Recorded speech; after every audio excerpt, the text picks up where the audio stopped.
In the beginning, no one noticed the danger. The first death was treated as an isolated tragedy, something rare, regrettable, but explainable. The police followed protocol, the press published discreet notes, and the city tried to move on, believing it wouldn't happen again. But it did. The second body appeared in circumstances far too similar to be ignored. The third confirmed what everyone feared, but no one wanted to say out loud. The victims didn't know each other, didn't frequent the same places, didn't share any routine. Still, there was a common detail, a subtle pattern, something that, at that moment, seemed irrelevant. But it wasn't. The word serial began to circulate in whispers. Patrols were reinforced. Emergency meetings became daily. The population started locking doors earlier, avoiding empty streets, distrusting strangers. The fear didn't scream. It seeped in. It was in this atmosphere that he appeared. He didn't emerge as a suspect. He wasn't called to testify. He just approached, calmly, offering help. He said he knew the city well, said he had time available, said he couldn't stand the idea of anyone else dying. He spoke firmly but without excessive emotion. He seemed like the type of person who keeps a cool head when everyone else panics, and that was comforting. The police accepted small collaborations, comments, observations, nothing official, nothing formal, just someone willing to contribute. No one saw a problem with that. After all, in times of crisis, any support seems welcome. What no one realized is that the killer wasn't just being sought on the streets. He was already inside the story, watching, learning, and, silently, moving closer to the center of the investigation. At that point, the criminal didn't have a name yet, but he already had a privileged spot to watch it all. He didn't try to impose himself. He didn't ask for recognition. He just stayed close. In the beginning, his contributions seemed banal. Quick comments about schedules, suggestions for alternative routes, observations about under-patrolled areas, things any observant resident could notice. Still, it was useful information, and always precise. Over time, the officers began to expect his opinions, not officially, but naturally. He was always there when something new emerged, always available, always calm, always willing to help, even when tension took over the room. While others spoke with anger or fear, he spoke with logic. He knew the city like few others. He remembered details that not all investigators had noted. He knew which streets were deserted at night, which buildings had faulty lighting, which times favored absolute silence. It didn't seem like guessing. It seemed like familiarity. Curiously, he never showed anxiety. He never seemed shocked by the brutality of the crimes. He spoke of the victims with respect, but without emotion. When questioned about this, he said someone needed to keep a cool head. He said panic only helped the criminal, and that answer always sounded too sensible to be questioned. Gradually, his name began to circulate among the agents, not as a suspect, but as a reference, someone who understood the case, someone who seemed to see connections invisible to others. And there was another unsettling detail. Whenever a new crime happened, he already had a theory ready, sometimes even before official reports were completed. He anticipated conclusions, suggested patterns, indicated behaviors. It didn't seem like intuition. It seemed like experience, but no one was ready to admit that yet. The problem wasn't that he helped too much. It was realizing that he thought exactly like the one being hunted. During a seemingly casual conversation, someone asked a question too simple to be ignored. Why do you think the killer chooses these victims? The answer came fast. Too fast. He didn't hesitate. He didn't ask for time to think. He began to speak with uncomfortable confidence, describing the criminal's reasoning as if he were reading a familiar script. He spoke about control, about the need to feel superior, about the silent pleasure of watching fear grow before the final act. The tone was calm, technical, precise. Some officers exchanged discreet glances. That didn't sound like theory. It sounded like intimate understanding, like someone who wasn't just analyzing, but remembering. Noticing the silence around him, he tried to soften it. He said he was just thinking like the killer. He commented that he had read many books, studied famous cases, watched documentaries. The justification was plausible, and at that moment, sufficient. The problem is that his words began to appear in official reports.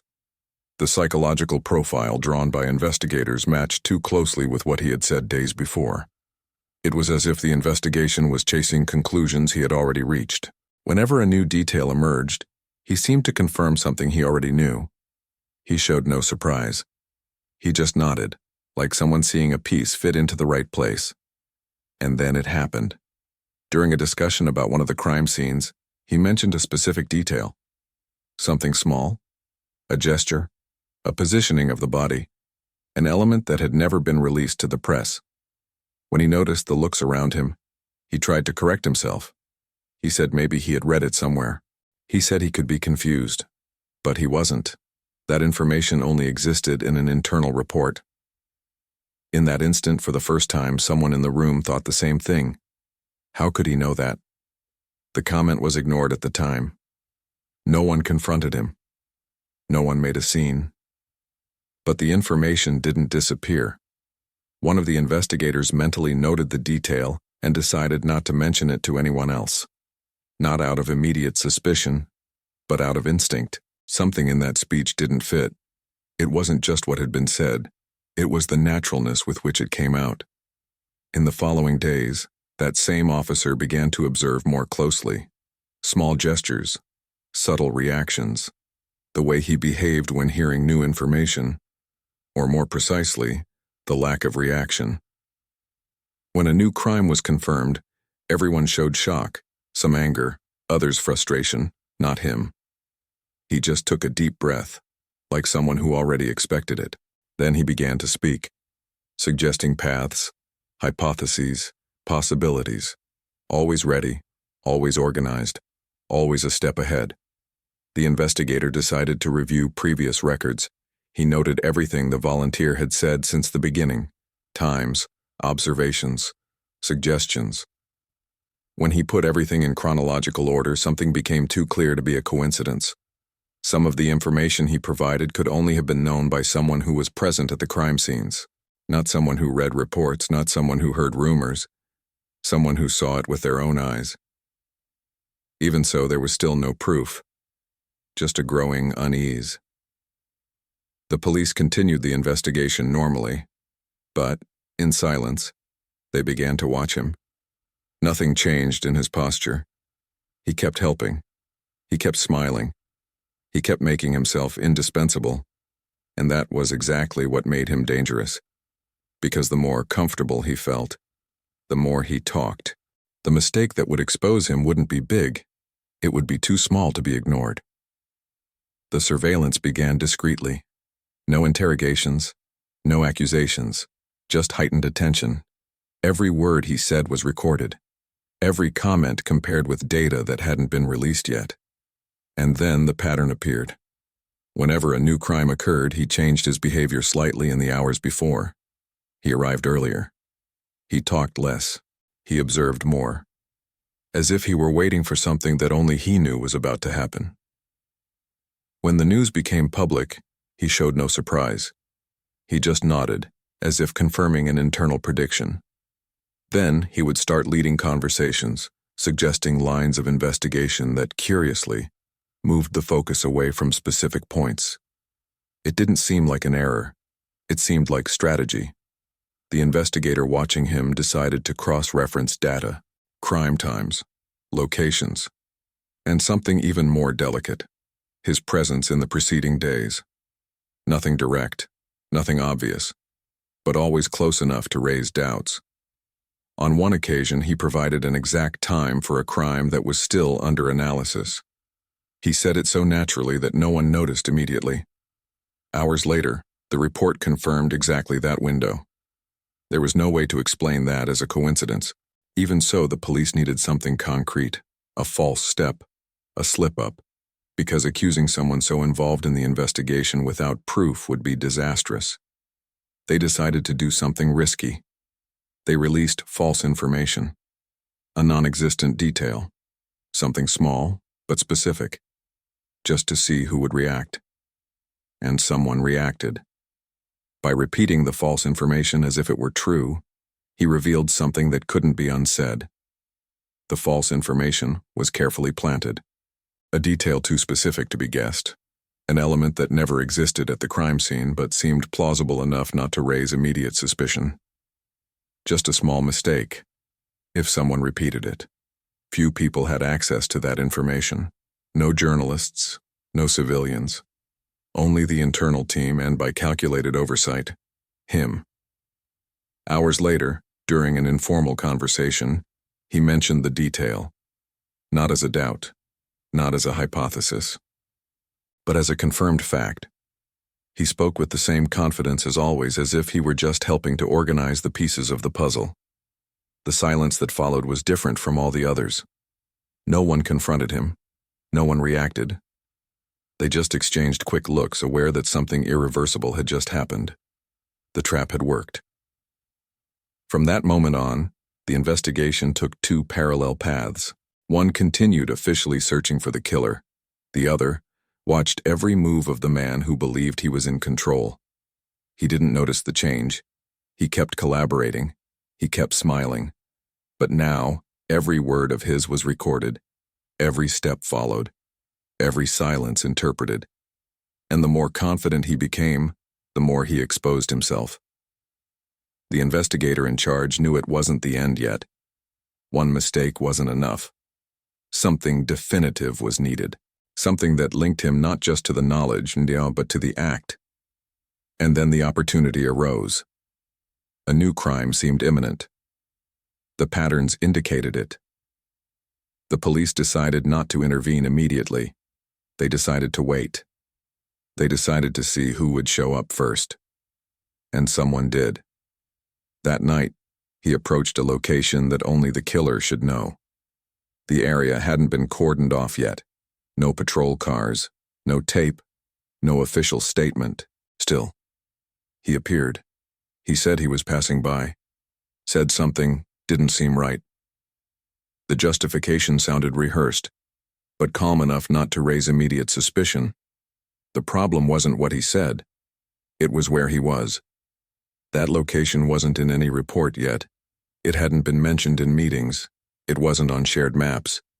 It was a spot that only made sense in the mind of whoever had planned the next step. The investigators watched from a distance. They didn't approach him. They didn't interrupt. They just recorded.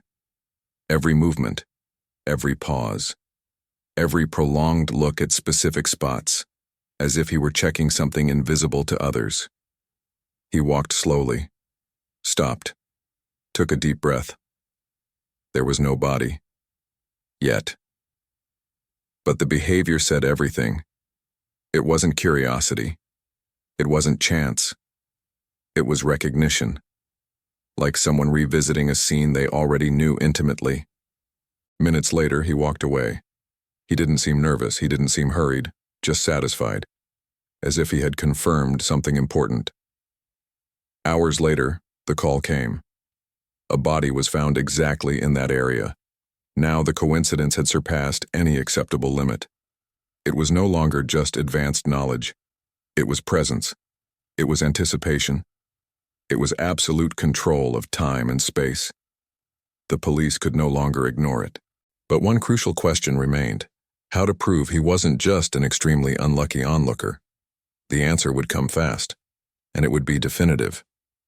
Reviewing images from nearby cameras, the investigators noticed something he never imagined he'd left behind.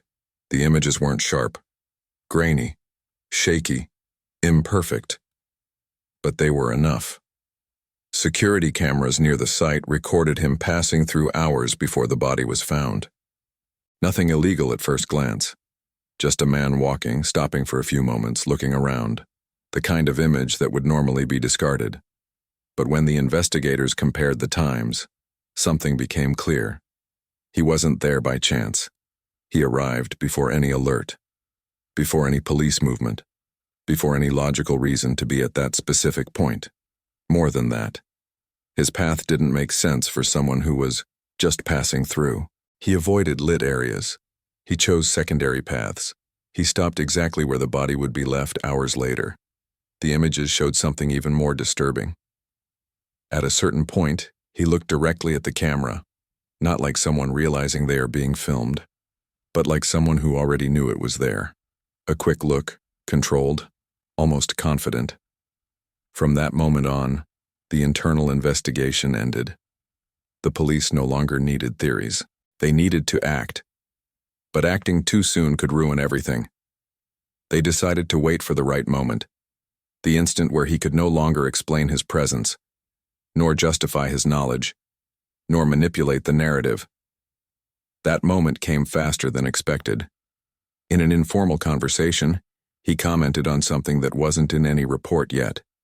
A technical detail about the cause of death, something that would only be officially confirmed hours later. This time there was no awkward silence. There was certainty. The decision was made right then and there. When he realized the room had changed, it was already too late to turn back. The change in the atmosphere was subtle, but definitive. Conversations ceased. Glances stopped avoiding him. For the first time since the beginning, no one seemed interested in his theories. No one asked for his opinion. The silence said more than any direct accusation. He noticed. He tried to regain control naturally. He asked questions, commented on possibilities, smiled. But the smile now seemed out of place, like a mask worn too long. The confidence that had always sustained his presence began to crumble. When the invitation came, it didn't sound like a threat, just a polite request to clarify a few points. In the room, nothing resembled a classic interrogation. There were no shouts, no explicit pressure, just facts placed in order. Times, records, images, information he swore he hadn't revealed. With each new piece presented, his posture changed slightly. He crossed his arms, adjusted his breathing, averted his gaze for fractions of a second. Small signs of someone who realizes the tables have turned, but still tries to play. When confronted with the false information he had repeated as true, he didn't answer immediately. For the first time, he hesitated, tried to explain, tried to laugh, tried to minimize, but there was no more room. The investigators didn't want an emotional confession. They wanted something simpler, for him to understand that he had been seen, that all doors had closed. And at that moment, something changed in his face.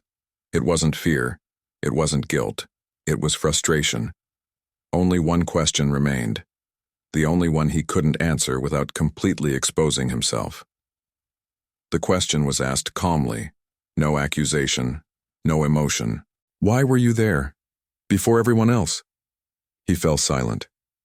Not the silence of someone thinking, but of someone who understands that any answer would be the end. The investigators didn't need to press. Everything was already before him. Incompatible times, images, anticipated information. The false lead he had confirmed as real. The narrative he tried to control was now swallowing him whole. When he finally spoke, he didn't ask for forgiveness. He showed no regret. He spoke about necessity, about control, about the feeling of always being one step ahead. He said following the investigation was part of the pleasure, part of the game. Helping the police wasn't a mistake. It was the goal. He wanted to observe how they reacted. He wanted to test limits. He wanted to feel the power of leading those who tried to capture him. For weeks, maybe months, he succeeded. Until he didn't anymore. The arrest didn't bring immediate relief to the city. It brought shock. People remembered the polite, helpful man, always willing to assist. The monster didn't look like a monster. And that was the most disturbing thing of all. Cases like this aren't rare. Specialists state that some criminals feel a deep need to insert themselves into their own investigation, not out of guilt, but out of vanity, for control, for a desire for superiority. The story ends with a question that never stops being unsettling. How many investigations still count on the help of someone who doesn't seek justice, but only the feeling of being in control of their own chaos? Some stories don't end when the culprit is caught. They continue, in the way we start to look at the people around us. Because the most disturbing part of this case wasn't the violence. It was the normality. It was realizing that someone capable of all this managed to blend in, help, smile, and never raise suspicion. Perhaps the true warning of this story isn't about criminals, but about how much we trust those who seem too secure, who speak too correctly, who always seem one step ahead. Cases like this remind us of an uncomfortable truth. Danger doesn't always hide in the shadows. Sometimes it walks beside us, offering help. If you've made it this far, it's because these stories also make you question what's behind what we see. So, subscribe to the channel, leave your like, share this video with someone who is also interested in real and disturbing mysteries. New stories are already being prepared, stories that few tell and many prefer to ignore. Until the next video.